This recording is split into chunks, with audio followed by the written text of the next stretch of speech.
Mga kadiskarte, good morning. Ayan, so meron tayong ayusing Honda TMX mga kadiskarte. Ayaw mag-start man palyado, walang hatak. Ayan, so namamatay. So, ayan.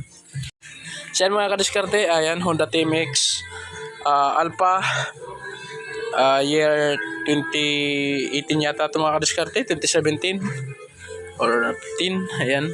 So issue nito mga kadiskarte, ayaw mag-start man na walang hatak, walang persa, namamatay kasi napuputo yung gasolina. So nakita ko mga kadiskarte, madumi yung tangke.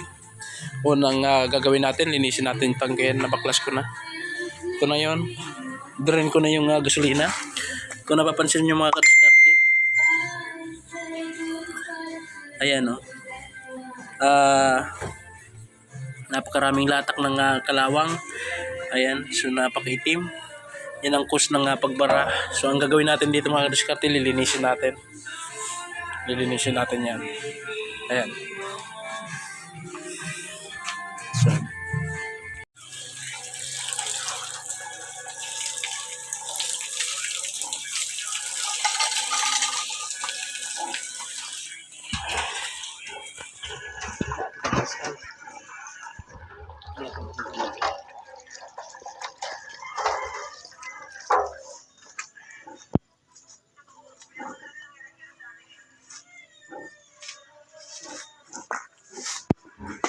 saglit lang. Tapos live mo lugod, live. Gabi na. Nangalay ka lang ito na ka. Nagagbutan siya tabi niya. Ay, bag mo. Luma na. Ay, bago pa. Dada si Tabo. ano, Sorry. Sabi ko baga kanina mo sa gabi, daran mo ko sa isura. mga kadiskarte,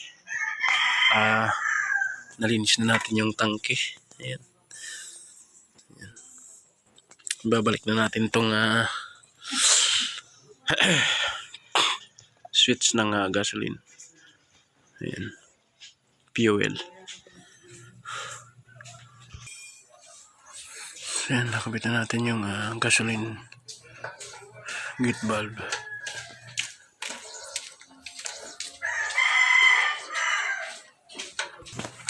Balik natin yung carburetor.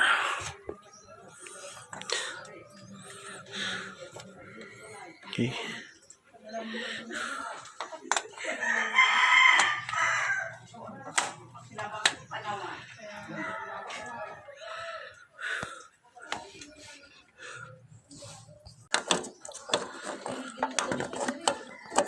So yan mga kadiskarte, na-set up na natin. Naibalik na natin yung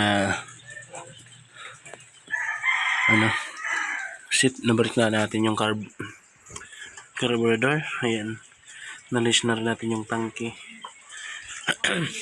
Yan, itatry natin mga kadiskarte kung under na yung ating pinayos na tingnan natin. Yan, so sira na yung panel board nya, wala na. Okay, natin click. Ayun, one click mga kadiskarte, ganda na yung bara. Adjust natin yung minor.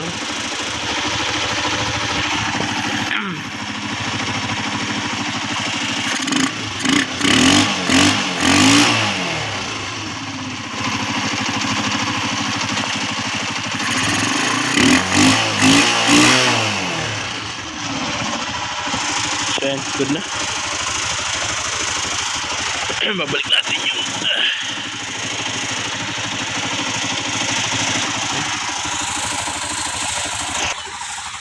so yan mga kadiskarte, okay na. Ginawa natin, nilinis natin yung carb, nilinis natin yung tangke, hinugasan natin. Ayan, balik na yung under nya, normal na mga kadiskarte. Ayan, so mamaya i-test drive natin. Okay, good. Salamat sa Diyos. So ayan mga kadiskarte, mayroon na naman tayong accomplishment ngayong araw. Diniskarte natin yung tabla mga kadiskarte. Okay, salamat sa Diyos.